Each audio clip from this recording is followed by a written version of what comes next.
Baba ungakafika ubuNazaretha ngaleso sikhathi. Baba useza wayibonisiwe lo muntu. Ngenhlanhla uNkulunkulu wayimbonisile. Nina neswele abantu abantshelayo ukuthi lento enikuyona ibaluleke kangakanani.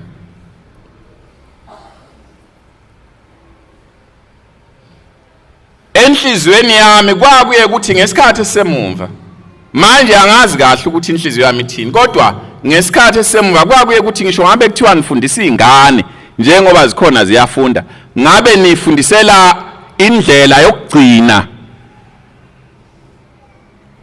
ukuthi lolu hambo lwasekuphakameni lizogcinwa kanjalo lingonakali lungapheli phakathi kwenu ngoba seningena libona abantu bakhona seningena libona licishe liphela seningena bona nicishe nephucu abakaphela abantu ebebekhona kwenzeka phambi kwabo